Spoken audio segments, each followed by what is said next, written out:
So vandag gaan so sessie gaan oor die foto-elektriese effek. Baie interessante verskynsel in fisiese wetenskappe. Interessant dat dit vir Albert Einstein sy Nobelprys laat wen in 1905. So kom ons kyk hoe ons hierdie ding gaan aanvat. Okay, die eksamenriglyne van 2021 baie belangrik. As ons moet kyk wat ons moet weet vir die foto-elektriese effek of wat verwag word van ons aan die einde van die jaar se eksamen. Die foto-elektriese effek is 'n proses waardeur elektrone uit 'n metaaloppervlak vrygestel word wanneer 'n lig van 'n geskikte frekwensie aanvallend op die oppervlak is.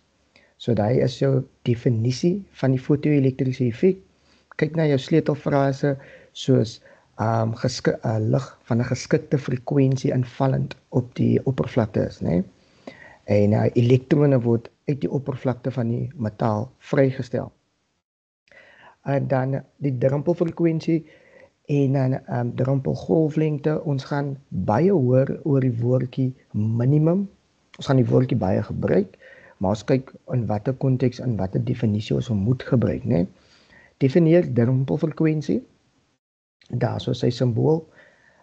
Is frekwensie met die subskripsie 0 is die minimum frekwensie lig benodig om elektrone uit 'n sekere metaaloppervlak vry te stel, né? Belangrik, 'n sekere metaaloppervlak.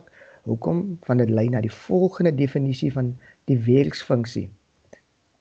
Die werksfunksie is jou W met jou subskripsie, die nulletjie, is die minimum energie benodig om 'n elektron uit die oppervlak van 'n metaal vry te stel. Elke metaal het sy eie spesifieke of unieke werksfunksie en dit is die minimum energie benodig om 'n elektron vanaf daai metaal vry te stel. En dan die druppelfrekwensie is dan die minimum frekwensie en onthou energie kan verbind word met frekwensie deur ons formules hieronder waar ons sê die energie is gelyk aan jou Planck se konstante en dan ook jou frekwensie waar die hierso jou werksfunksie is gelyk aan jou Planck se konstante maal met jou druppelfrekwensie. Jou werksfunksie is energie van 'n metaal, so hy kan ook beskryf word as in hierdie formule, né? As ook E is gelyk aan jou Planck se konstante, die spoed van lig gedeel deur jou golflengte. Reg? Dan hierdie verduidelik die invloed van die intensiteit en frekwensie op die foto-elektriese effek. Ons gaan deur hierdie ene werk, want ons het 'n paar voorbeelde wat vir ons dit kan demonstreer.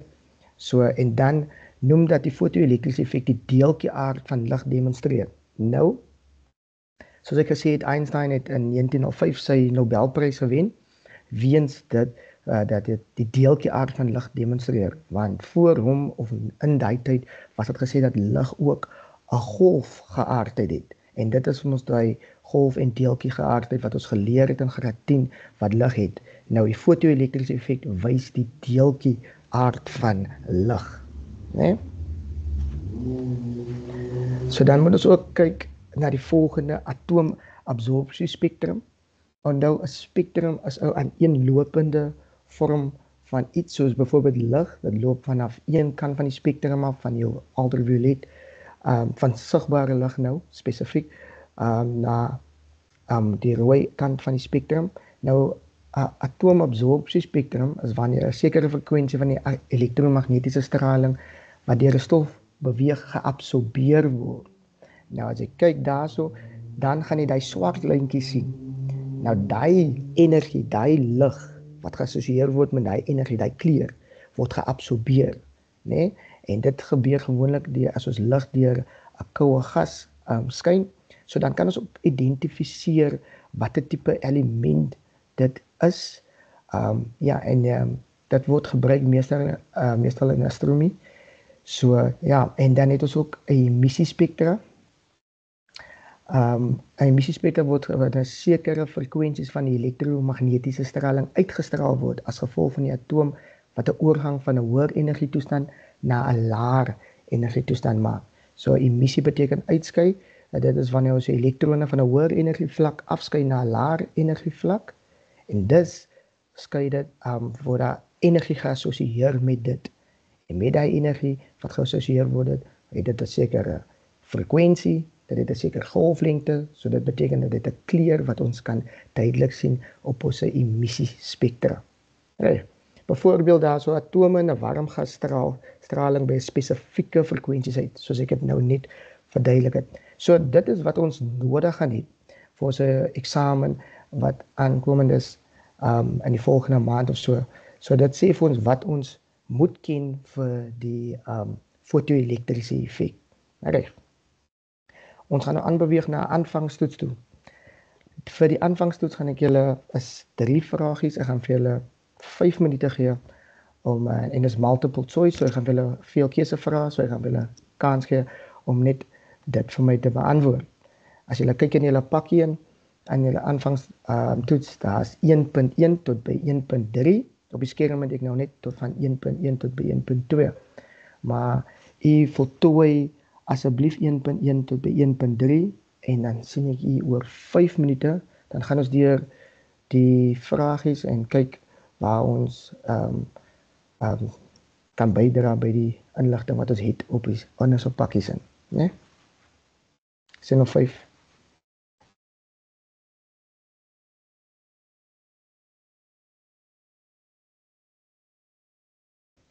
As ons kyk na ons vrae en ons aanvangstoets en ons gaan nou ons antwoorde deur.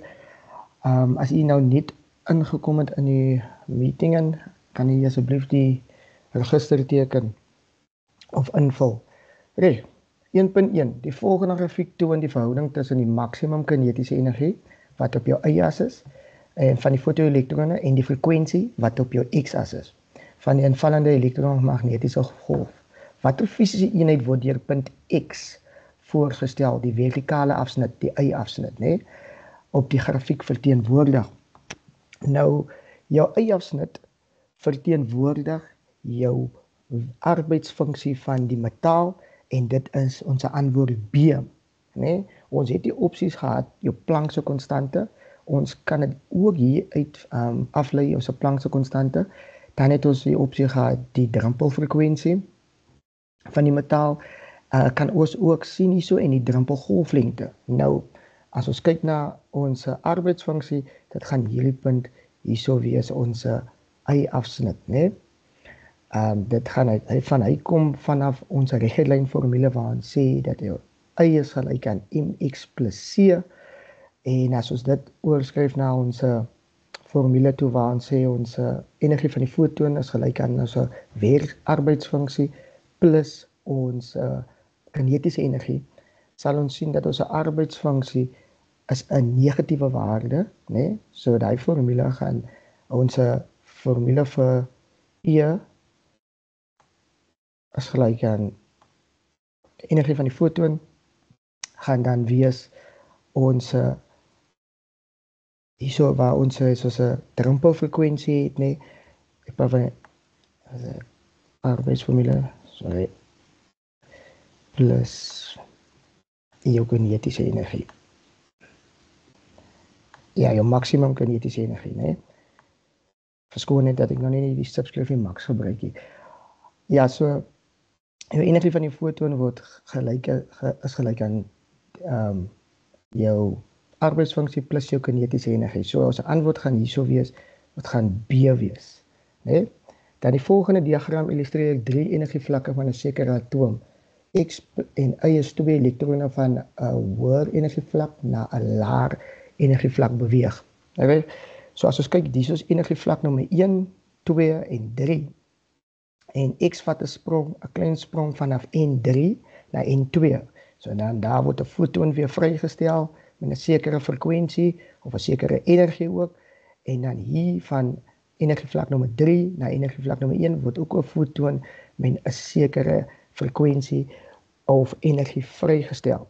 Nou wil hulle weet, hoe vergelyk die elektromagnetiese golf wat deur elektron X vrygestel word met die elektromagnetiese golf wat deur elektron Y vrygestel word.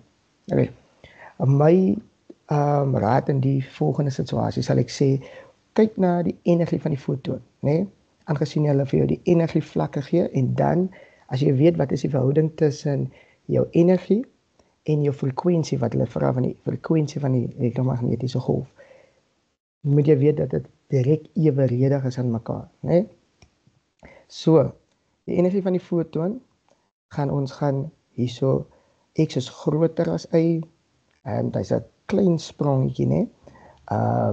X is kleiner as Y, maar hierdie opsie sê dan ons diese opsie hierso, kom ons hou gewoon even as diese opsie hier vir ons, en dan ons weet die energie van X moet kleiner as die energie van Y is vanuit 'n kleiner spring gevat.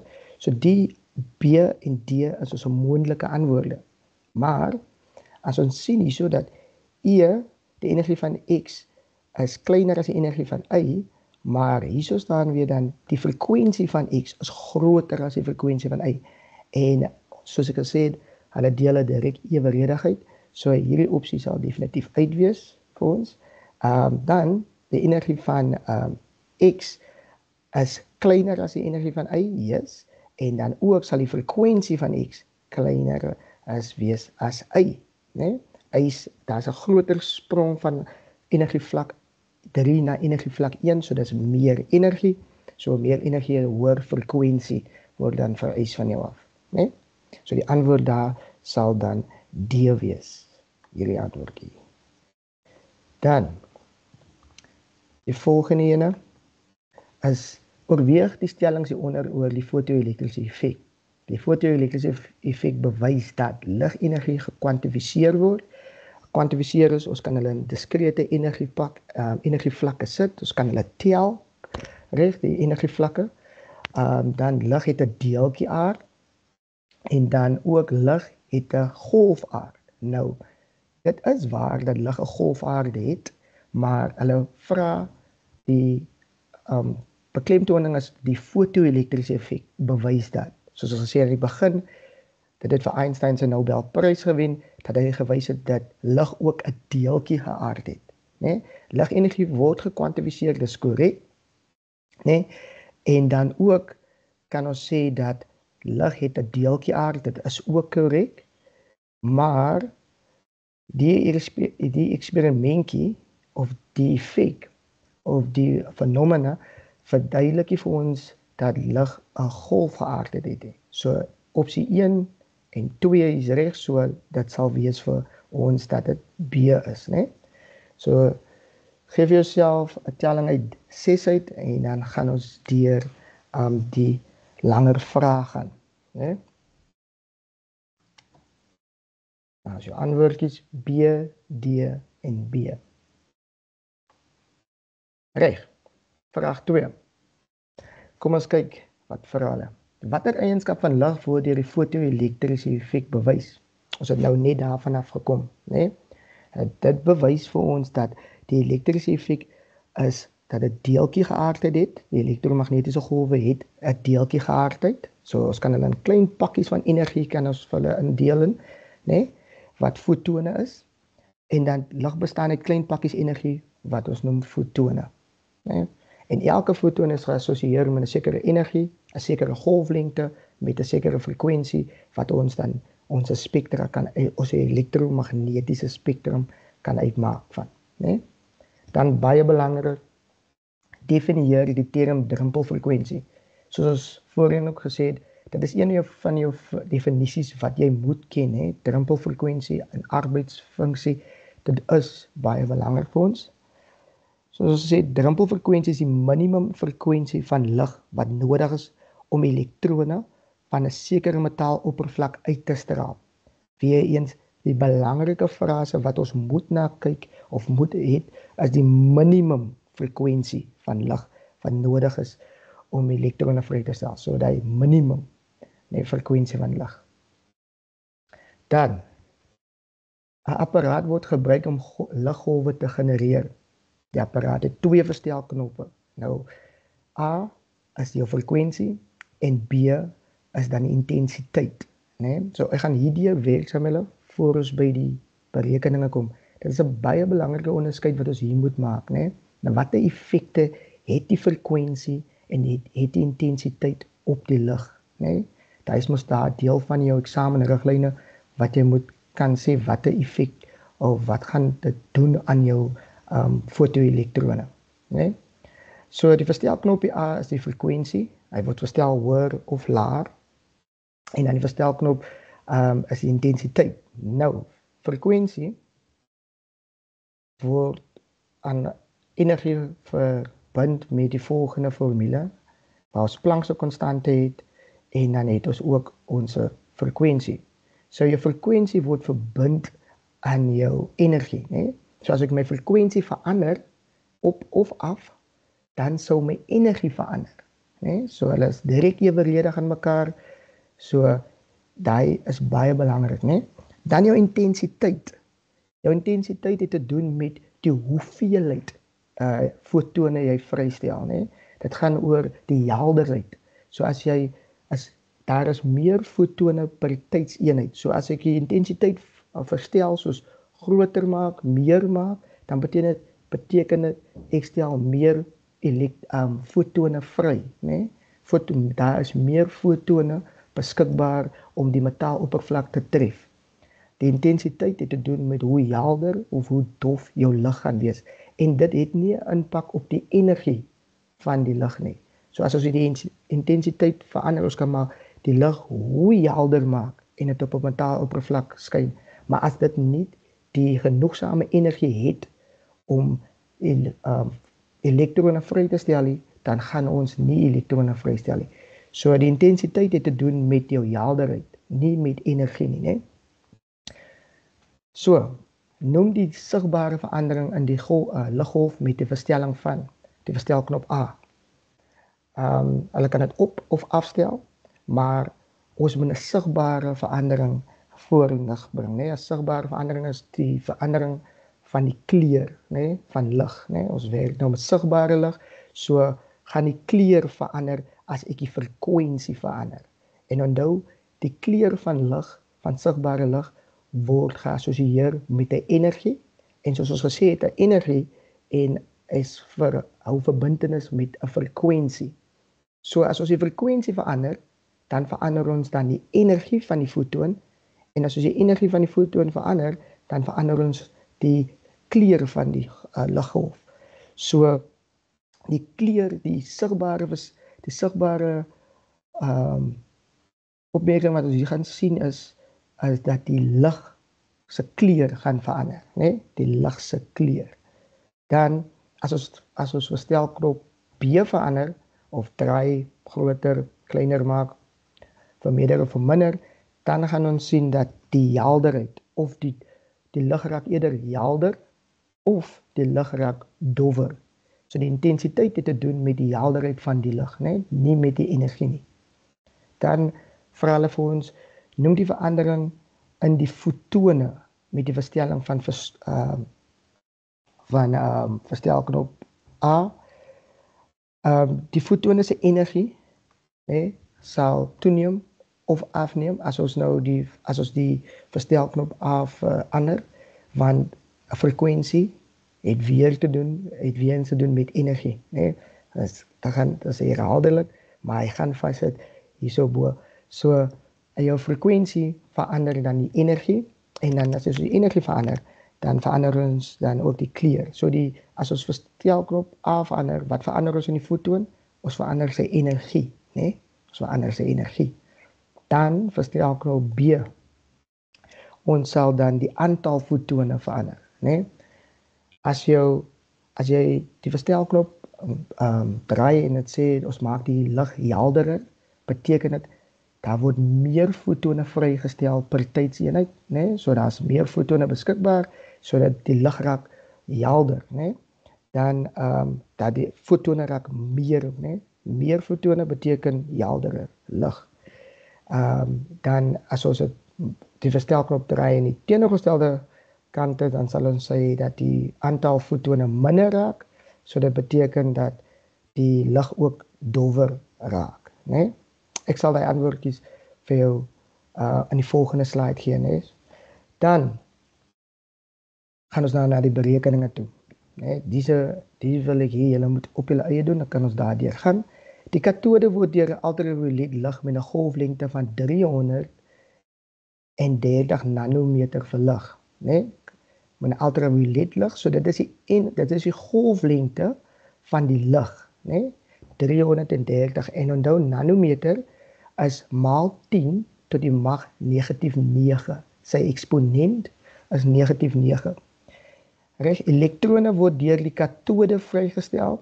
Die minimum, nou luister weer eens daarso, sleutelwoordjie weer daarso, die minimum hoeveelheid energie wat benodig word om 'n elektron vry te stel is 3.5 maal 10 tot die mag minus 19 joules.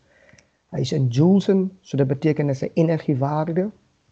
En wat 'n energiewaarde is dit? Dit is die minimum hoeveelheid energie wat benodig word om 'n elektron vry te stel. Nou ons het dit al voorheen gehoor al, né? En dit sal dan wees sy arbeidsfunksie, né? Die energie, hy sal sy arbeidsfunksie wees.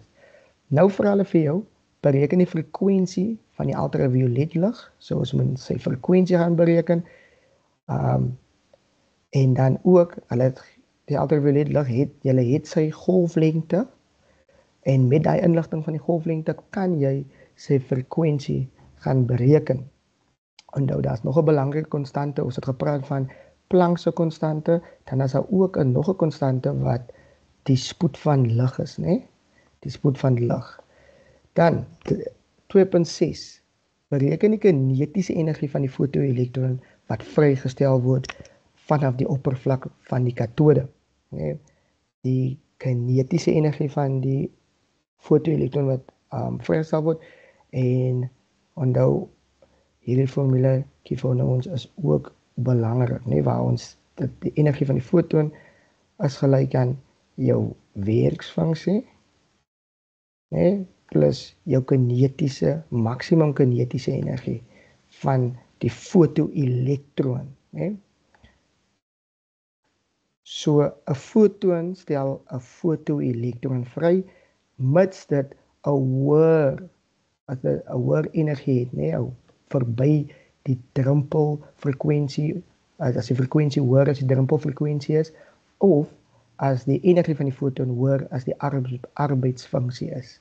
So, jy het so om by 6 tot 7 minute om net daai 2 berekeningetjies vir my te doen. Sterkte, né?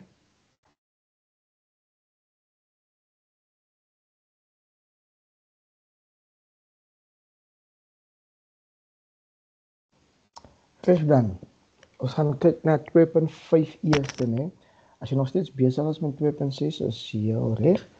2.5, hulle vra vir jou bereken die frekwensie van die ultraviolet lig. Nou, wat belangrik is, as ons na hierdie formule kyk, op jou formuleblad waar sê die spoed van lig is gelyk aan jou frekwensie, né?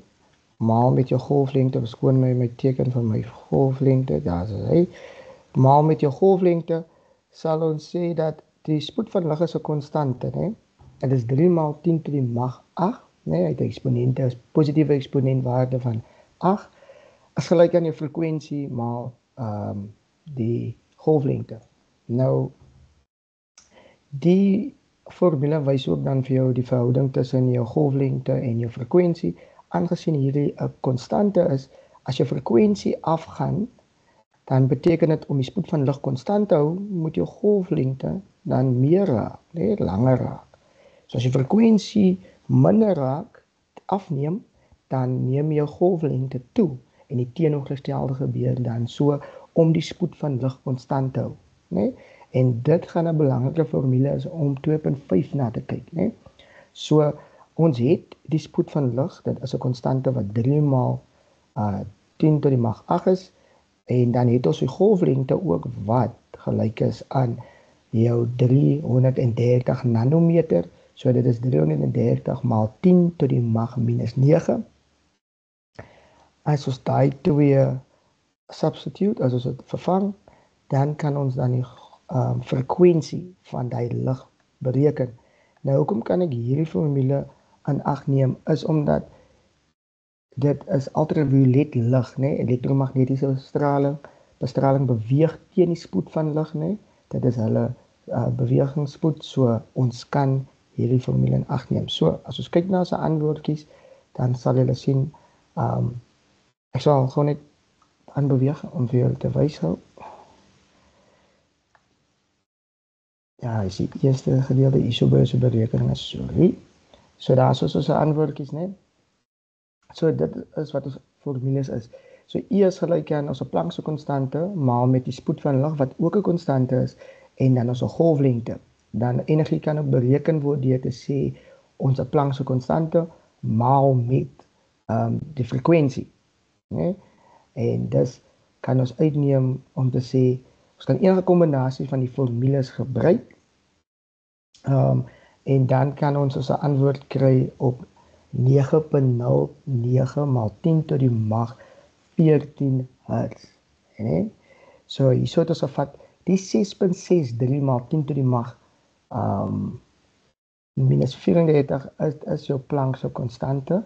Nee, dit is H, dit is H. En dan die 3 maal 10 tot die mag is C. Nee? En dan ons het ons antwoordjie daarso wat ons het ons golflengte, né? En dan het ons weer ons Planck's konstante so ons gebruik en basis ek my hierdie enetjie hierso, né? As jy gebruik het C is gelyk aan die golflengte maal met die frekwensie sou jy by dieselfde antwoord uitgekom het. Vir twee verskillende maniere. Metode is korrek, dan behoort jy geen probleem te hê om by 9.0 maal 10 tot die mag 14 hertz uit te kom. Nee? So daai is jou frekwensie van die ultraviolet lig waarvan ons gepraat het, waarvan hulle gesê het met 'n golflengte van 330 nanometers. Nee? Dan 2.6, bereken die kinetiese energie van die fotoelektrone wat vrygestel word. So ons met die maksimum kinetiese energie het, so jy kry 'n punt vir jou formule en dit is jou energie van jou fotoon is gelyk aan jou arbeidsfunksie plus die maksimum kinetiese energie. Nou, baie belangrik is die volgende. Ons het die frekwensie van die lig, né? Van die invallende lig. Ons het nie die energie nie, maar ons kan wel die energie gaan bereken en dan kan ons die formule in 'n ander soort, nie anders, maar net 'n verskillende soort vorm skryf. Onthou, die energie is energie en energie kan bereken word deur die volgende formules en dan ook jou drempelfrekwensie, nee, of arbeidsfunksie is ook energie, so hy kan ook bereken word deur dieselfde formules waar ons sê E is gelyk aan jou Planck's konstante, die golflengte en dan ook jou frekwensie te gebruik. Maar as onthou, is belangrik om ons subskriffies te gebruik, né? So, ons het wel die frekwensie gaan bereken, wat ons in die vorige antwoord het, wat 9.09 is, maal 10 tot die mag 889, dan kan ons dan ook, hulle het vir ons die arbeidsfunksie gegee van die metaal, wat 3.5 maal 10 tot die mag minus 19 is, en dan ook moet ons nou net die kinetiese energie gaan bereken. Baie straightforward berekening, waar ons insit ons Planck's konstante, ons gebruik hierdie formuletjie hierso, E is gelyk aan A maal met F, is ons antwoordjie daarso, van ons vorige vraag, ons frekwensie, is gelyk aan dan die arbeidsfunksie plus die kinetiese energie. So dan maal ons hierdie tweeetjies met mekaar, en dan trek ons net 3.5 maal 10 tot die mag minus 19 af, dan behoort ons by 'n antwoord te kom van 2.5 2 maal 10 tot die mag minus 19 joules. Nee? So is belangrik dat jy die verskillende variasies van hierdie formule ook net in ag moet neem, nee? Want wat ook al, dit hang af van watter inligting hulle vir jou gee. Sou hulle vir jou die golflengte gee, dan weet jy na watter variasie toe om te gaan. Sou hulle vir jou die frekwensie gee, dan weet jy watter variasie ook om te gebruik van die energieformules. En is ook baie belangrik dat jy regte, korrekte subskriffies gebruik, né? Kom ons kyk na die volgende vraagie. Reg. Baie belangrik, ons vraag hierso, is dat oorweeg die volgende diagram van 'n fotoelektriese sel in 'n stroombaan, né? Die waardes op die grafiek is van toepassing op die sel. So ons het 'n ligstraal wat inkom in 'n frekwensie van 9 maal 10 tot die mag 14 en hy tref die katode, né? En dan kyk ons of die fotoelektriese terwyl plaasvind. Reg. Verduidelik waarom daar 'n lesing op die ammeter sal verskyn, né? So ons moet nou weer kyk daarso vir 3 punte moet ons nou verduidelik hoekom daar 'n lesing op die ammeter verskyn. Nou wat lees die ammeter? Die ammeter lees mos die stroom. Stroom is lading, elektrone wat vloei, negatiewe ladings, elektrone wat vloei. So dit beteken as daai elektrone in daai stroombaan vloei, dan beteken dit daar word elektrone vrygestel, né? So dit beteken dat ons moet dan sê wanneer die ligstraal met 'n frekwensie met 'n hoër drempelfrekwensie, né, van die metaal op die katode inval, word elektrone uit die metaal vrygestel. So daar's genoegsame energie van die ligstraal af om elektrone vry te stel van die metaal af en deur die anode opgeneem word wat 'n potensiaalverskil veroorsaak, né?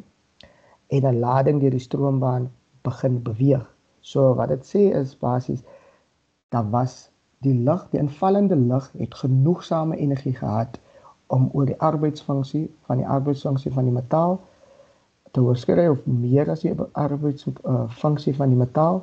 Dus word elektrone vrygestel, 'n lading word vrygestel en dit veroorsaak dan 'n potensiaalverskil.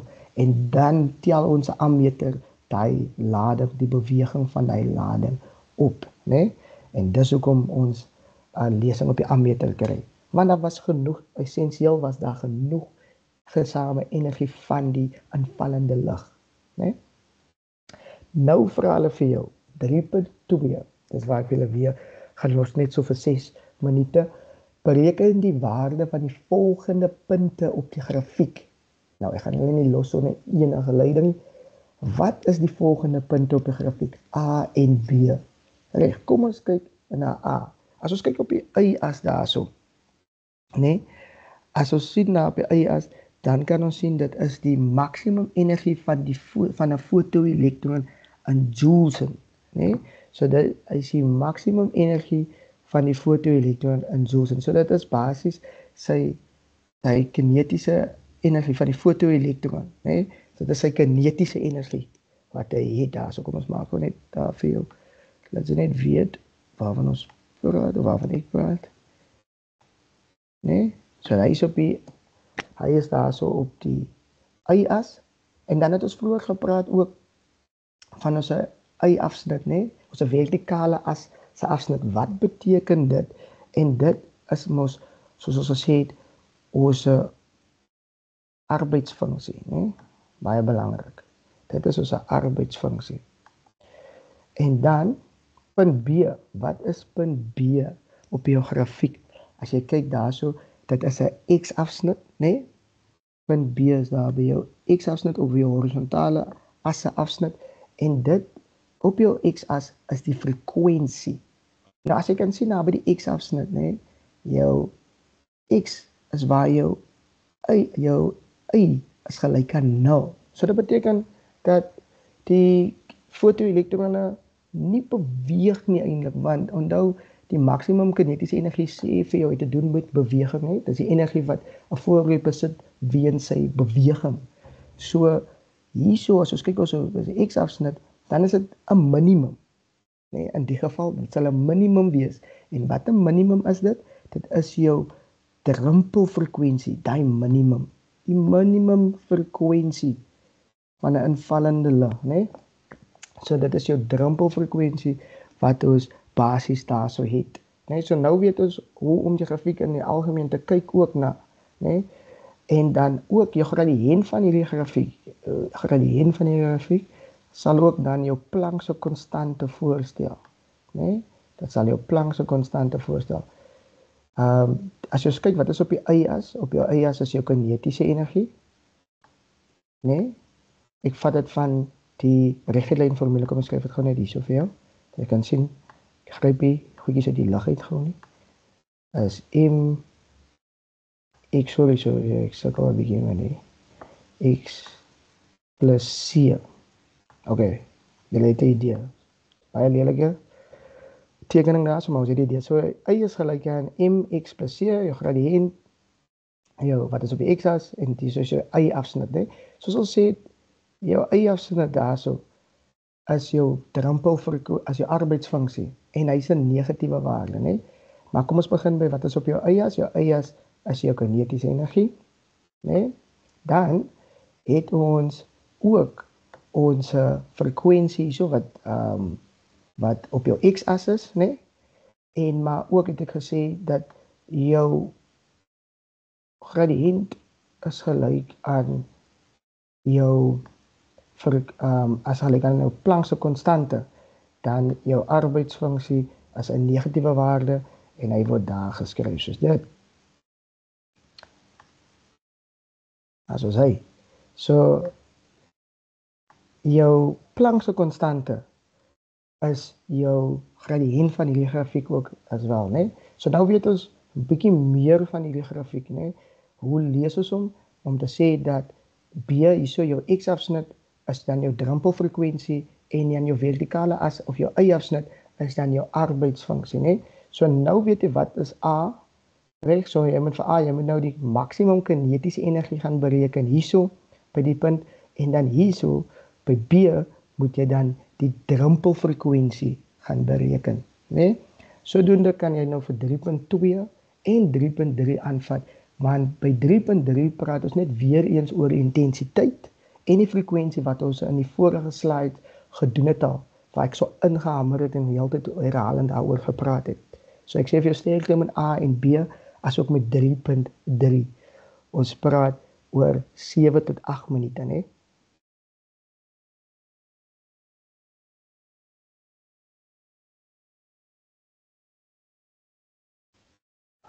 Kijk so, graad 12. Kom ons kyk na 3.2 en dan 3.3 se antwoordjies. En dan kyk ons hoe jy dit beantwoord het en dan vanaf kan ons verder werk met verduidelikings. So ek gesê het, hulle vra vir jou bereken die waardes van die volgende punte op die grafiek A en B, waar A is die kinetiese energie, die maksimum kinetiese energie van die fotoelektron, en dan B is die drempelfrekwensie, né? So, kom ons kyk. As ons na die volgende slide gaan en dan sien ons moet die maksimum kinetiese energie het, dan moet ons ons formules het. Hulle sê enige weergawe van die vergelyking sal doen. Wat ek sou sê hierso is dat aangesien ons jy kan hom so skryf, opsie 1 en dan opsie 2. Onthou soos ek gesê het aan die begin, die formule het sy variasies. Met dit hang net af watter inligting jy het of watter inligting jy met begin. So enige weergawe sal doen. Hierso het ons dan ons Planck se konstante, so ons gebruik hierdie enetjie. So ons het ons Planck se konstante, né, 6.6 3 maal 10 tot die mag minus 34 en dan het ons ook hierso wat ons het ons frekwensie. Nou waar het ons ons frekwensie gekry? As ons kyk, daai frekwensie daarso van die invallende lig, die frekwensie van die invallende lig, dit is 9 maal 10 tot die mag 14. Daai is die frekwensie van die invallende lig om 'n sekere hoeveelheid kinetiese energie te besorg by die of wat die fotoelektron laat beweeg teen 'n sekere spoed of met 'n sekere kinetiese energie, snelheid, né? So daarso het ons 'n frekwensie van ons fotoon en dan ook het ons hierso ons drempel, ons arbeidsfunksie, né? Waar vanaf kry ons 'n arbeidsfunksie, soos ek gesê het, hierso sal ons dit dan kry, né?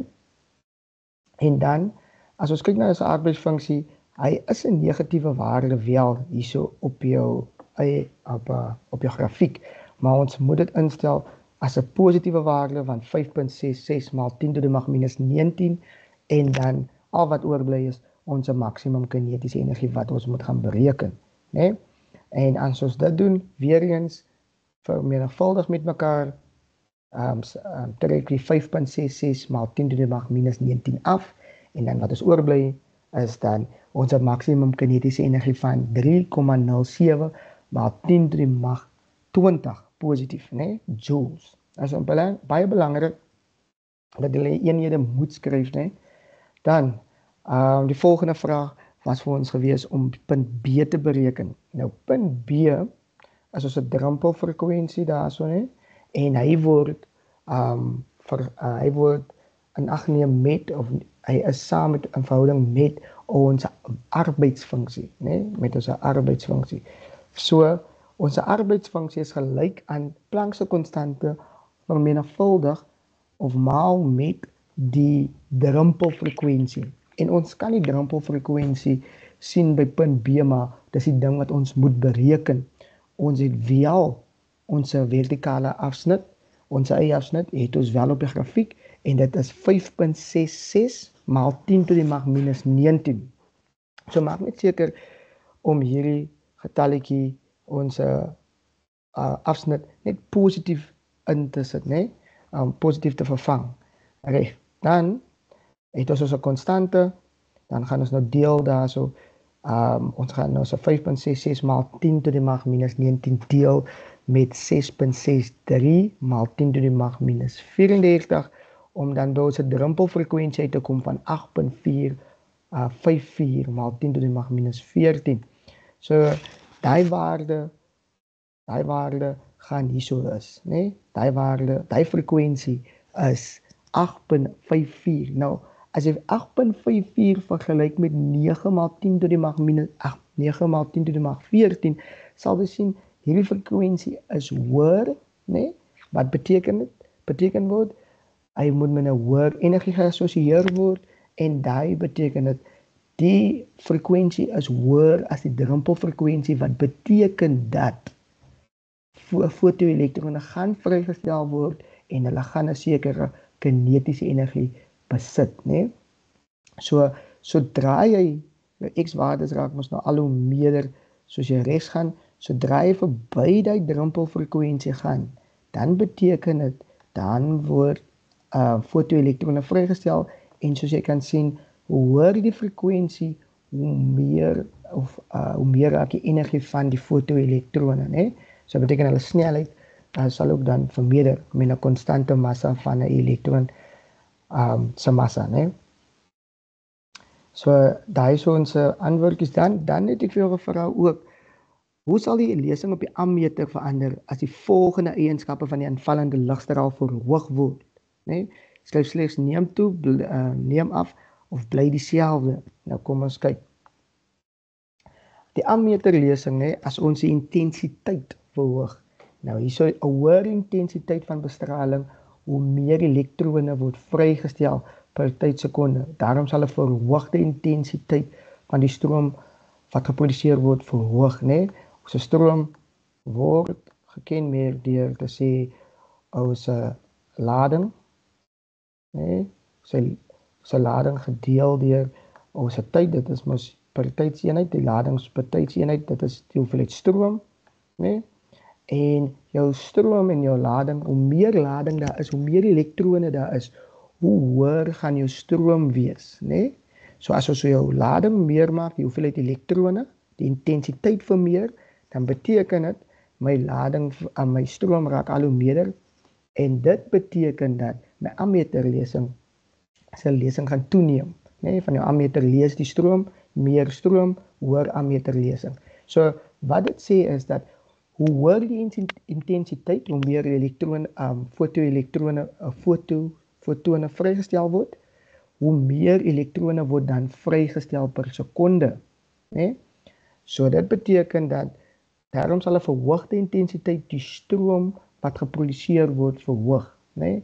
So daar's meer fotone met genoegsame energie word vrygestel, so dit beteken meer fotoelektrone per tydseenheid word vrygestel, en dit beteken dat ons ammeter as meer lading, so ons ammeterlesing gaan toeneem. Dan vra hulle vir ons dan die frekwensie, né? Ons ammeterlesing, hoe hoër die frekwensie, hoe meer kinetiese energie word verskaf aan dieselfde hoeveelheid elektrone, né? So die tempo van die elektronvloei bly dieselfde, die stroomsterkte bly dus dieselfde. So die tempo, die tyd, né, hy bly dieselfde. So dit beteken die stroomsterkte bly dus ook dieselfde, né? Julle moet vir julleself regmaak vir hierdie tipe vrae aan die einde, né? So ons gaan met 'n definisie ons gaan met die berekeninge en dan gaan ons afleidinge vra van die tipe vrae gaan kom daar aan die einde, né, waar die intensiteit of die frekwensie of die golflengte verander word en sodoende moet jy hierdie tipe inligting ken of die verhoudings ken. Dit is baie meer belangrik om die verhoudings te ken, dan kan jy sodoende afleidings maak wat nodig is, né? Dan ons volgende vraag, hou van so 'n tipe vraag waar dit voel soos 'n puzzle vir jou, né? 'n groep leerders ondersoek 'n foto-elektriese effek. Hulle het 'n foto-elektriese sel, so hulle doen die eksperiment opgestel met 'n maksimum kinetiese energie van die vrygestelde foto-elektrone van die metaal X gemeet word deur verskillende frekwensies van invallende straal te gebruik. So hulle gebruik verskillende frekwensies, so hulle is in beheer van die frekwensies en dan sien hulle wat gaan gebeur met die kinetiese energie van die elektrone, van die foto-elektrone. So hulle wil sien wat is die verhouding tussen jou frekwensie en jou maksimum kinetiese energie. So hulle is in beheer van die frekwensie en dan wil hulle sien watter effek het die frekwensie dan op die maksimum kinetiese energie, né? Jy kan sien waartoe lei ek jou met hierdie inligting wat ek vir jou gee. Definieer die term jou foto-elektriese effek. Baie belangrik, ons gaan gou deur die definisie. Dit is die proses waar tydens elektrone vrygestel word vanaf 'n metaaloppervlak, né? Baie belangrik, elektrone word vrygestel vanaf 'n metaaloppervlak wanneer lig van 'n geskikte frekwensie invallend. Jou frase wat jy moet onthou is frekwensie invallend op die oppervlakte, né? Lig van 'n geskikte frekwensie invallend op die oppervlakte. So elektrone word vrygestel deur fotone of lig met 'n geskikte frekwensie. En 'n geskikte frekwensie is dan jou drempelfrekwensie, né? En dan kan hulle weer vir jou vra wat is die definisie van 'n drempelfrekwensie of die drempelgolflengte, né? So, lig van verskillende golflengtes, okay? Lig van verskillende golflengtes word op metaal X geskyn en die kinetiese energie word gemeet. So, ons gebruik verskillende golflengte. Kom ons sit onsself in hy posisie in. Ons gaan nou lig met verskillende golflengtes gebruik, né? So dit beteken lig met verskillende kleure, né? Rooi, blou, geel, verskillende kleure beteken verskillende energie. Verskillende energie beteken verskillende golflengtes of frekwensies. Dan vir hulle by 4.2 noem die onafhanklike veranderlike van die bogenoemde ondersoek, né? Som van ons sukkel nog steeds om te identifiseer die afhanklike en die onafhanklike veranderlike. Nou die onafhanklike veranderlike is die een wat jy in beheer is, wat jy fisies kan verander, né? Soos jy is in beheer in die situasie of ons is in beheer van die golflengtes, né? Ons gaan kyk wat doen die golflengtes aan die kinetiese energie. So die kinetiese energie in die situasie hang dan af van die verskillende golflengtes. So dan beteken dit is die afhanklike veranderlike, die kinetiese energie, né? Dan die onafhanklike veranderlike wat ons in beheer is van, wat ons verander om te sien wat die effek dit het, is dan ons golflengtes wat ons daarso het of ons frekwensie soos voorheen verduidelik toe ons begin het met die vraag, né? So, hier is 'n uitdagingkie vir jou. Net 4.3 gaan ons so eers doen op sy eie en dan gaan ons na die volgende ene toe gaan en dan werk ons so deur. Soos jy kan sien, die vraag het sy patroon in hom. Definieer die term foto-elektriese effek, dan gaan ons na 'n berekening toe en dan ook sal ons eindig met die vraag wat ons moet kyk na die intensiteit, die golflengte of dan ook die frekwensie. So dit is wat jy vir jouself makliker maak met jou voorbereiding, né? As jy daarom 'n patroon kan raak sien om jou te help, né? Dan wanneer ultraviolet lig met 'n golflengte van 272 nanometer, weer eens nanometer is maal 10 tot die mag minus 9, né? Op metaal X geskyn word, is die kinetiese energie van die vrygestelde elektrone 1.56 maal 10 tot die mag minus 20 joules. So ons het die golflengte van die ultraviolet lig en ons sien dat die fotoelektrone wat vrygestel word, het die tipe of het die sekere kinetiese energie wat 1.56 maal 10 tot die mag minus negatief 20 joules is. Nou gee hulle vir jou verskillende metale.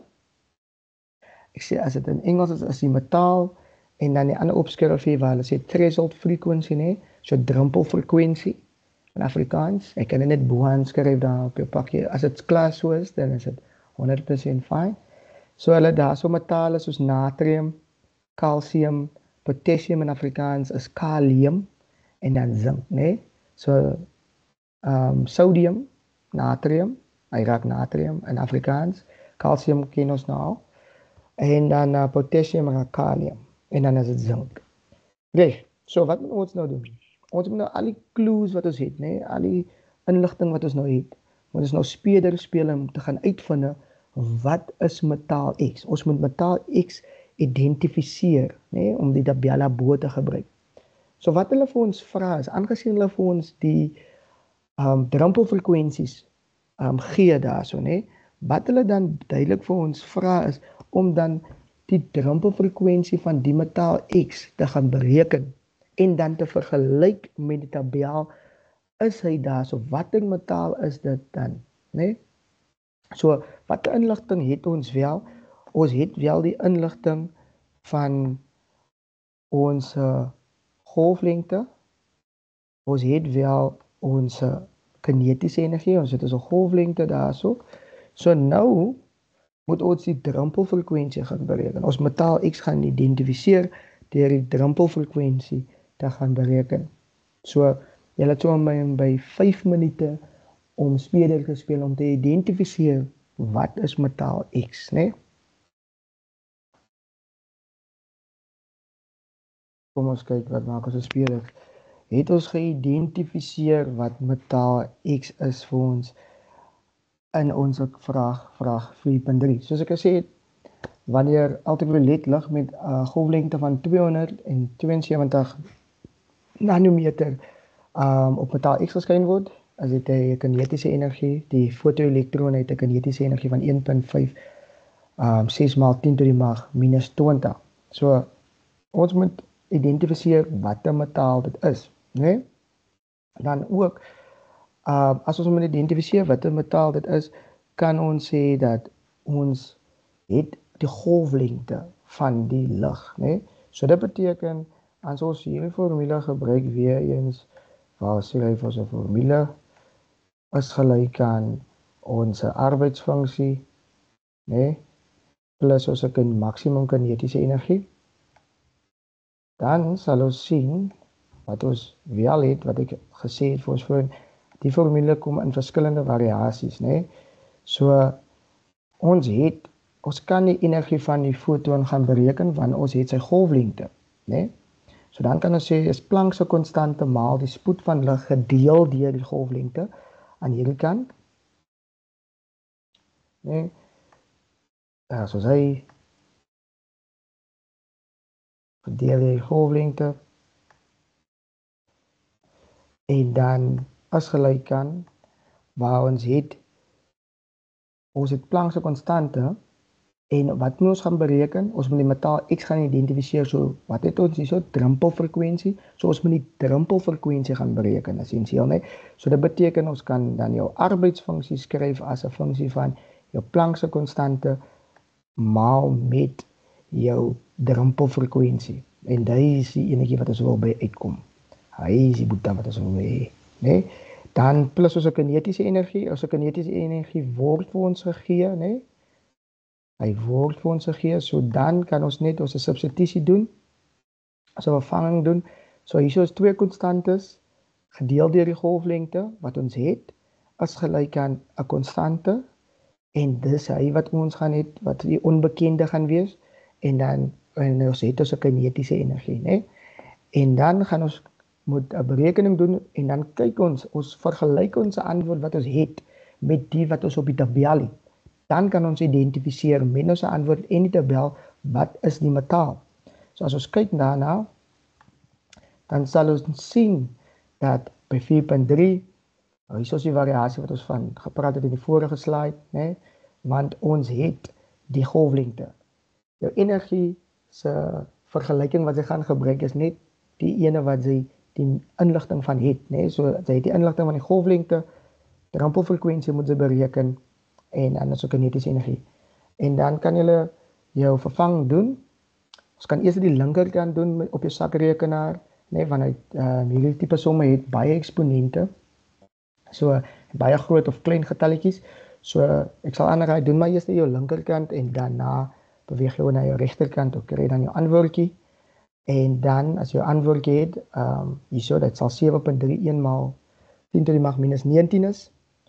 Dan sal ons na 1.56 ons vat hom oor. Dit beteken ons gaan dit aftrek, so dit is 1.56 maal 10 tot die mag minus 20. Hierso is daai sommetjie daar vir jou. Wat ons nou net gesê het, né? En dan, aangesien ons hier maal met mekaar, moet ons dan die teenoorgestelde doen en ons deel dan ons 6.63 hierso aan hierdie kant, so dan kry ons 'n antwoord van 1.08 maal 10 tot die mag 15 wat sink is, né? So as jy weer terug gaan na jou tabel toe, dan sal jy sien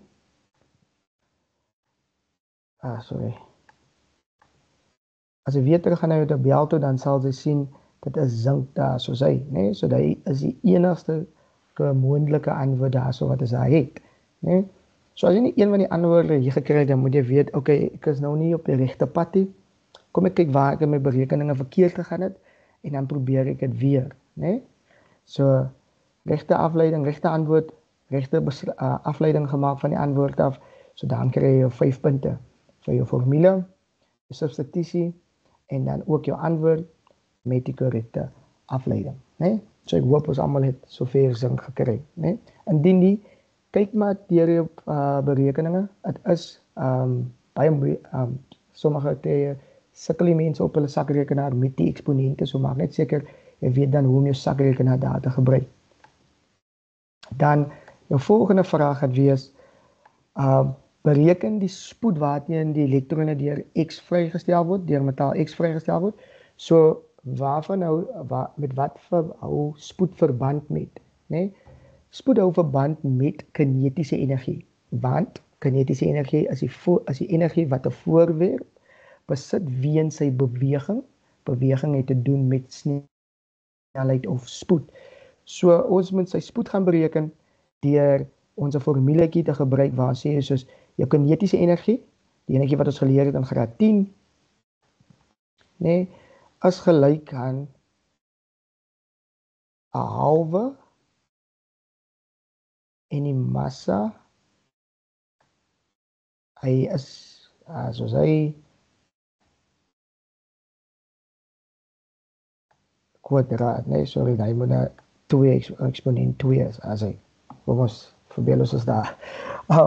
So dit is jou kinetiese energie, die helfte van die massa, maal met jou snelheid kwadraat, nee, moenie vergeet van die kwadraat nie, dit is 'n klein foutjie wat gedoen word, ek weet, dit is 3 ure, stresvol, maar die klein goedjies kan nogals vir jou in die voet skiet.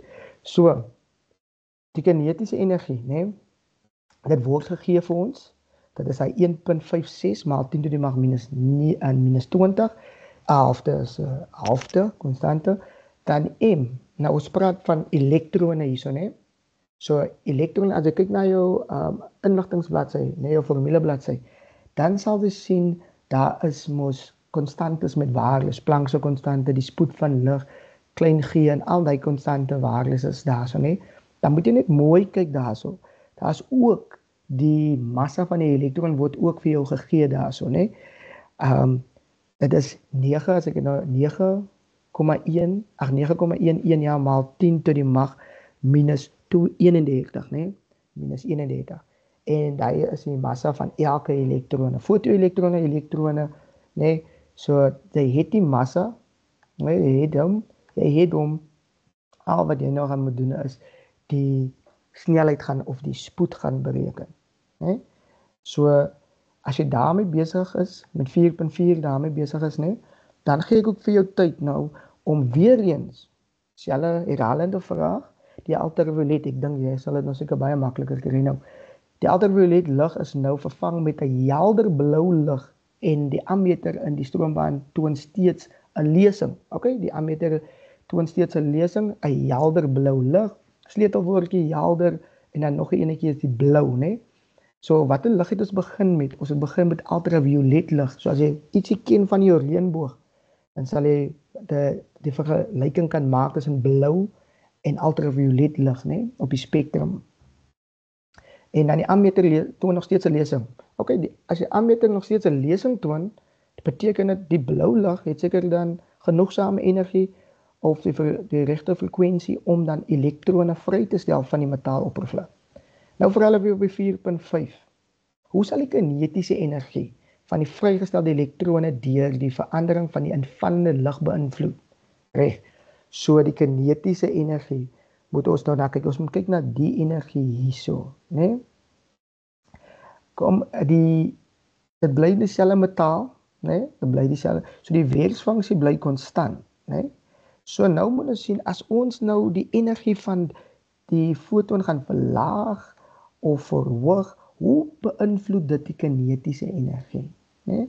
So as jy die energie verlaag, dan beteken dit die kinetiese energie van die fotoelektron sal ook verlaag.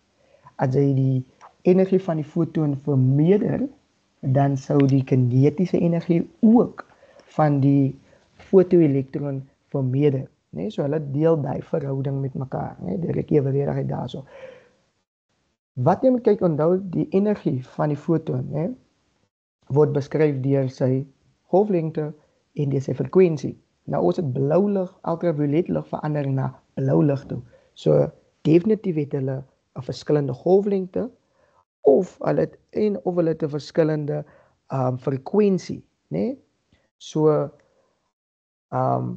as jy, soos ek gesê het, as ek ietsie ken van jou reënboog en hoe jou lig van een kant van die spektrum beweeg of oorgaan na die ander kant van die spektrum, dan sou jy dan kan jy daai enetjie aanvat. Nou kies uit verhoog, verlaag en bly dieselfde en verduidelik jou antwoord. So jou antwoord moet te doen het, né, met die vergelyking van blou lig en ultraviolet lig. Wat is verskillend van hulle? Golflengte of frekwensie? En wat doen daai verskil? Watter effek het daai verskil op die kinetiese energie van die fotoelektron? Nee, so daai sou jy hom aanvat, hy sou jy hom tackle. Sy maak 'n vergelyking tussen die twee, die verskillende tipe lig, né? Kleure lig. Hoekom is hulle verskillend? Die golflengte, frekwensie, raak daaraan en dan sê jy watter impak het daai te doen met die energie en wat sou dit doen aan die maksimum kinetiese energie van die fotoelektron. Reg. So dit nou 2 goedjies om te beantwoord vir my. 4.4, 3 punte en 4.5, 3 punte, né? So om by 6 minute of 5 minute, ek dink jy sal 4.4 baie makliker doen, of baie gou doen, en dan 4.5 is ene wat jy net lekker tikkel met, né? So, soos hy, so 5 minute, spraak weer, sterkte, né?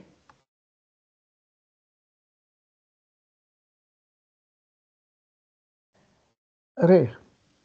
4.4, né, so antwoordjie as ons kyk daarna, dan sal ons sien dat onze kinetiese energie, maximum, onze formule wat ons sal leer in graad 10, en dan sit ons onze kinetiese energie in, wat ons gekry het, in die inligting, die helfte, en dan kry ons onze massa van onze elektron, en dan moet ons nou die snelheid of die spoed gaan bereken, en daar is die spoed van die fotoelektron, 'n baie groot spoed, maar nog nie vinniger as die spoed van lig nie, né?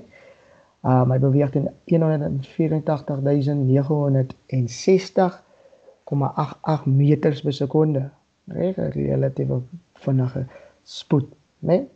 Dan by die interessante enetjie het hulle vir jou gevra by 4.5, né, wat hulle vir jou gevra het, as dit nou met blou lig vervang word, wat gaan gebeur? Die blou lig besit 'n laer frekwensie, né? Omdat sy energie laer is. Die laer frekwensie, laer energie as die UV-lig, né? Die kinetiese energie sal verlaag omdat die kinetiese energie direk evenredig is aan die frekwensie van die invallende lig, né? As jy aangeraak het aan die golflengte ook, né? as jy gesê het, die golflengte van die blou lig is langer, nee, dat beteken um, dan beteken dit as 'n groter die golflengte is groter, dit beteken dis 'n laer frekwensie. Dan kan jy ook dit genoem het, want dan beteken dit ook mos nou 'n langer golflengte beteken ook dan minder energie. Minder energie beteken 'n laer frekwensie en dan sal jou kinetiese energie sal dan verlaag. Nee, ons kom by dieselfde punt uit, want ons toon die verhouding tussen jou kinetiese energie en jou invallende lig se energie, né?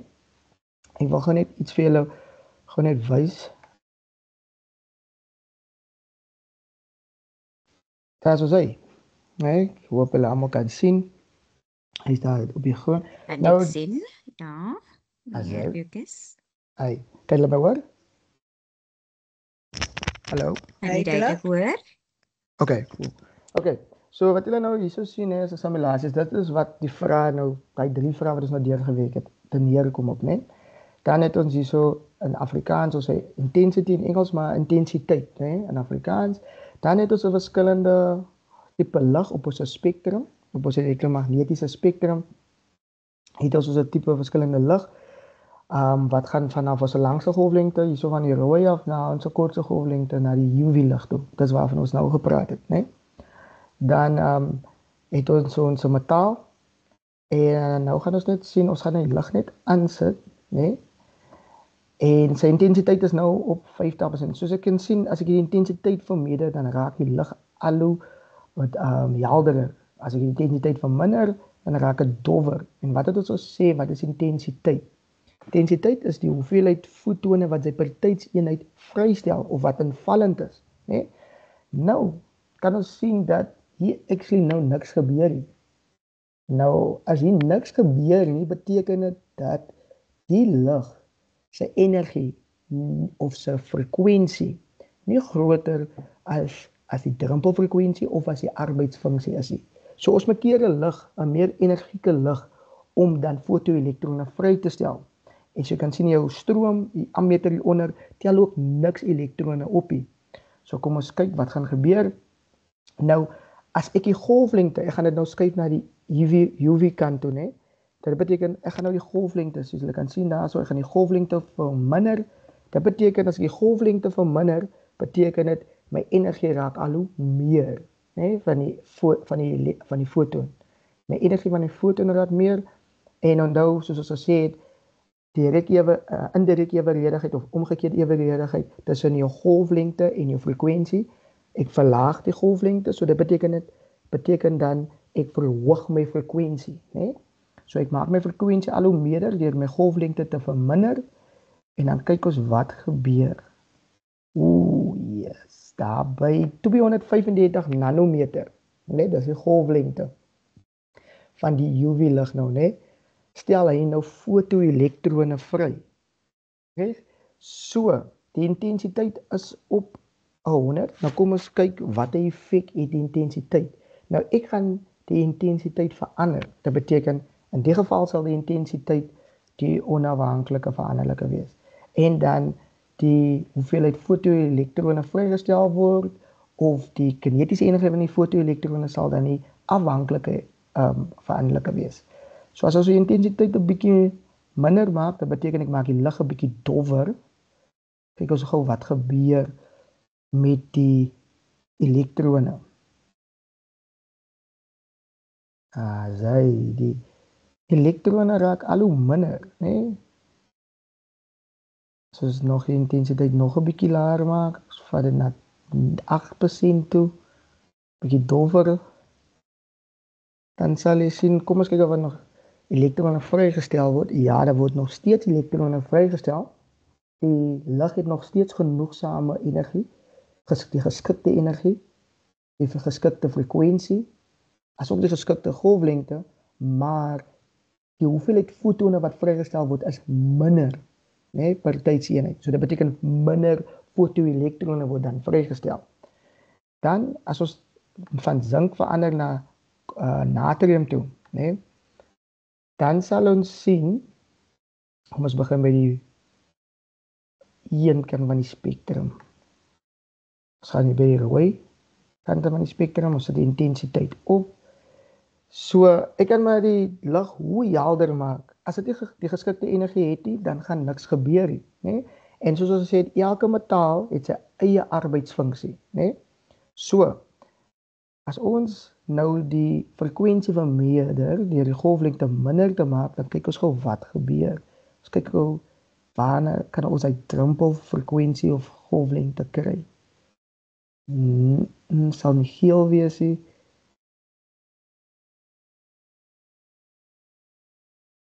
Blou. Dit is by blou, kom ons kyk. Soos hy. 466. So, nou het ons die geskikte energie of geskikte frekwensie, golflengte van die invallende lig om elektrone vry te stel. Die blou bolletjies hierso, dit is jou lading wat beweeg, jou ammeter tel 'n lading op, want die elektrone is besig om te vloei in 'n stroming, né? In 'n eksterne stroombaan. So, nou as ons die intensiteit weer minder maak, dan kan ons weer dieselfde effek sien van minder elektrone wat vrygestel word. Maar, ek wil net gee vir jou 'n sekonde, né? Dan maak ons maar klaar hierso. Ek wil hê net vir my kyk hoe vinnig hierdie elektrone beweeg, né? Kry net so 'n relatiewe idee van hoe vinnig dit beweeg. Nou kyk ons dan vergelyk ons dit met wanneer ons die golflengte korter maak of die frekwensie meer maak, né? Okay, so nou gaan ons kyk gou net wat gebeur nou. Ons nou so 'n bietjie oordryf sodat ons 'n clear visueel kan sien van dit. Soos ons kan sien, beweeg die elektrone baie meer vinniger, né? Baie meer vinniger. Hoekom? Want hulle kinetiese energie is meer. En soos ons in die vorige vraag gepraat het van, het ons gesê dat hulle direk evenredig is in mekaar. Wat is direk evenredig in mekaar? Die frekwensie van die invallende lig is direk evenredig aan die kinetiese energie. So as die frekwensie meer raak die energie meer. Dit beteken jou kinetiese energie van die fotoelektrone gaan ook meer raak. En so, hulle gaan vinniger beweeg. En nou kinetiese energie, die energie wat jy het weens beweging, hulle snelheid raak meer, so dit beteken meer kinetiese energie. Nee, visueel sien jy, hulle snelheid is meer, so visueel moet dit verbind hou aan die kinetiese energie is meer. Hoekom is die kinetiese energie meer? Is want die frekwensie is meer en die golflengte is korter, so dit beteken dat daar meer energieke fotone die metaaloppervlak tref, né? So daai is daai, né? Wat ons nou gaan doen is, ons gaan nou weer terug beweeg na ons posttoets, né, na die naastoets, né? En dan gaan ons daai beantwoord en dan kyk ons hoe het ons gevorder dan, né? Die presentation weer op te laai. Collega's en leerders, ek het 2 links in die chatbox gepost. Die eerste een is 'n terugvoering forum. Ons wil graag u terugvoering vra oor hierdie sessie. So asseblief, as jy 'n tydjie kan neem aan die einde van hierdie sessie om net dit vir ons te voltooi, sal ons dit waardeer. En dan het ek ook die link of die skakel na die FET simulation wat meneer Bucus sopas gebruik het om die fotoelektrische effek te demonstreer. Indien u of die leerders bietjie wil rondspeel daarmee. Ek het dit ook in die chatbox vir u geplaas. Dan collega's net 'n herinnering om asseblief die bywoningsregister ook te voltooi asseblief. So ek gee nou vir meneer Bucus kans om deur die laaste gedeelte te gaan. Ons het nog so min of meer 12 minute oor, so geniet die res van die sessie.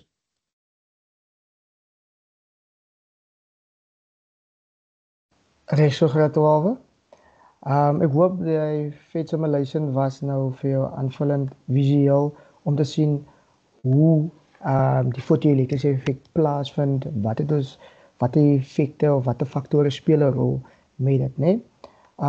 Nou gaan ons klaar maak met ons afsluitingstoets, né? 5.1 'n lyn emissie spektrum word gevorm wanneer alles kom uit hierdie lesie uit, né? So wat ek wil hê jy moet doen is vir die volgende 6 minute is 3 vragies weer eens vat vir hulle aan, kyk hoe jy vanaf die voortoets ontwikkel na die posttoets toe en dan sien jy waar jy staan in verhouding met hierdie topic, né? So 6 minute dan kom ons weer terug.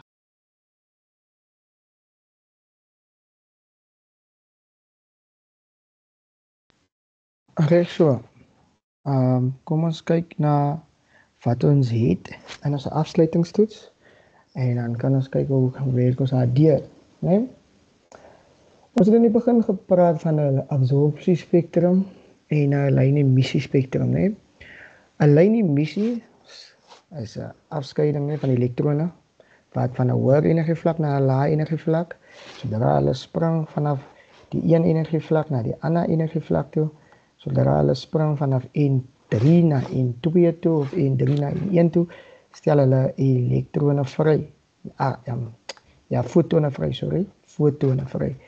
En dit is die energie wat hulle vrystel. Want elke energievlak het 'n diskrete energiewaarde. Dis hoekom ons dit kan kwantifiseer. Nee, niks kan tussen 'n energievlakke bestaan nie, so ons weet presies hoeveel energie dit nodig het, nee, om van een vlak na 'n ander te beweeg. Elektrone, so jou opsies is A, B, C, D. Wat sê A is elektrone in die grondtoestand na 'n hoër energietoestand beweeg. So 'n hoër energietoestand is nie emissie nie, so jy moet vanaf 'n hoër na 'n laer, né? Elektrone in 'n hoër energietoestand na 'n laer, na 'n grondtoestand beweeg. Ja, wel. C, wit lig deur 'n koue gas beweeg en dan wit lig deur 'n driehoekige prisma beweeg.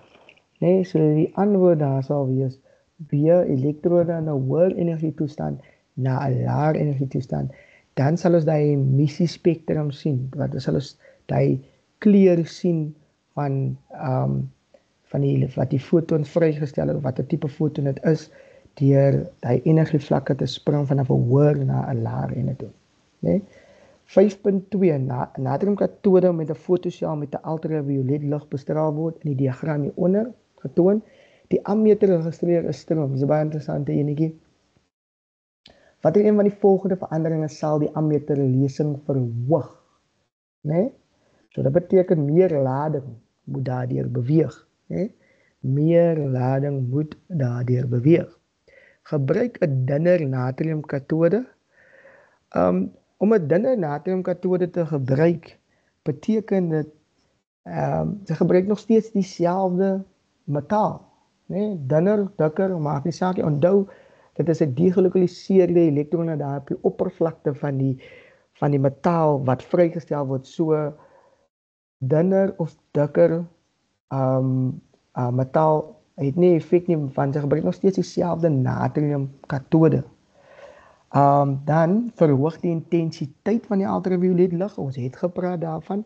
As jy intensiteit verhoog, dan beteken dit meer fotoelektrone word vrygestel, né? Meer lading is beweeg in die eksterne stroombaan, want daar word meer fotone invallend op die metaal. So as daar meer fotone invallend op die metaal is met geskikte energie, dan word daar meer lading vrygestel, meer elektrone, fotoelektrone word vrygestel. So hy is 'n goeie opsie. Dan C, verhoog die frekwensie van die ultraviolet lig. Die frekwensies gaan dan weer die kinetiese energie beïnvloed, né? En soos ons gesien in 'n vorige vraag, hy sal nie effek hê op die ammeterlesing nie. Dan vervang die natriumkatode met 'n katode met 'n laer werksfunksie. Laer werksfunksie, ons dit gaan dit weer dan het dit weer te doen met C, né? Hy val saam met C, selfe verduidelikingsgroep van C. So B sal die korrekte antwoord hê. Kyk of jy B het. Dit verhoog die intensiteit van die ultraviolet lig. Intensiteit, meer fotone word vrygestel of is invallend. Meer elektrone word vrygestel, fotoelektrone word vrygestel. Dit beteken meer lading en sodoende neem jou stroom op en jou ammeterlesing neem dan toe. Dan 5.3. Lig van 'n sekere frekwensie word op metaal M geskyn en elektrone van die oppervlakte van die oppervlakte uitgestoot. Okay, so daai frekwensie stel dan elektrone vry van metaal M. Dieselfde ligbron, dieselfde frekwensie seker, word op 'n ander metaal N geskyn. Nou, twee verskillende metale, selfde tipe lig, en nou kyk ons wat gebeur. Die elektrone wat van oppervlak N uitgestoot word, het 'n hoër kinetiese energie. Okay, as die metaal M.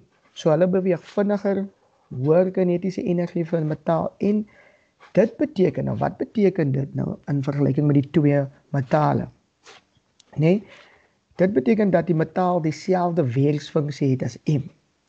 As hy dieselfde werksfunksie gehad het as M, sou ons dan dieselfde kinetiese energie verwag het. Want dit is dieselfde ligbron, dieselfde frekwensie, so dit beteken dit is dieselfde metaal, nee? So dieselfde werksfunksie is en dieselfde metaal, dit beteken dat die kinetiese energie moet dieselfde gewees het. So A kan ons nie vat nie. B, metaal N het 'n groter werksfunksie as M. So 'n groter werksfunksie as M beteken dat jou frekwensie is hoër, né? So dit gaan dan maak dat as die frekwensie hoër is van die werksfunksie, beteken dit die kinetiese energie sal dan afneem daarso. Ja, die kinetiese energie sal afneem. Nee, dan C, die drempelfrekwensie van N is hoër as die van M en hy val weer saam met C, ja, groter. Ja, hy val weer saam met B, nee? So hy is ook nie, C sal ook nie 'n korrekte opsie wees vir ons nie. Dan kyk ons na D toe, die drempelfrekwensie van N is laer. Reg. So dit beteken as dit laer is en dan die lig is aanvallend, sy frekwensie is hoër, beteken dit dan ons kinetiese energie sal ook dan toeneem. So die drempelfrekwensie van N is laer as die van M.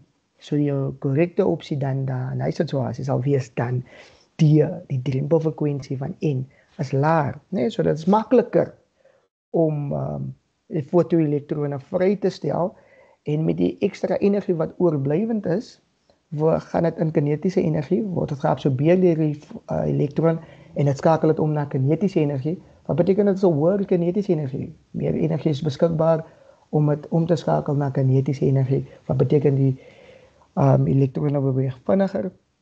So die drempelfrekwensie van N is laer, né? So dit is dit. So kyk maar hoe jy gevorder het by jou afsluitingstoets, né? Ons het nou gekom, of ek het nou gekom aan die einde van die les.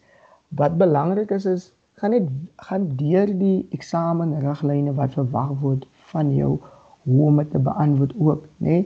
En 3 belangrike definisies wat die is vir jou, en dan ook verstaan die verhoudings tussen die energie en die frekwensie, energie en golflengte. Dit maak jou vraag 4.5, die laaste vraagies, nee, in die vraag en in vraag 10, die is altyd 'n vraag 10, maak dit makliker vir jou om te beantwoord van jy verstaan die verhoudings, nee? Dan ook by jou berekeninge het jou formule wat jy sê die energie van die foton is gelyk aan die werksfunksie plus die energie, kinetiese energie. Hy het verskillende variasies, nee? Onthou, gebruik jy variasie van die energieformule wat geskik is met die inligting wat jy het. So as hulle vir jou die golflengte gee, dan gebruik jy daai ene. As hulle vir die frekwensie gee, dan gebruik jy daai ene. En onthou, jou kinetiese energie word ook geskryf as 'n halwe massa maal met die snelheidskwadraat waar jou massa van die elektron op jou databladsy is, né? So dit is dit, né? En dan as jy jou berekeninge kan jy eers aan jou linkerkant reg toe klaarmaak en dan aan jou regterkant, want soos ek gesê het, jy werk met baie eksponente en soms is dit 'n gesukkel om te werk op die sakrekenaar, né? So dan is dit. Alle sterkte vir julle vorentoe met julle studies en met julle eindeksamen.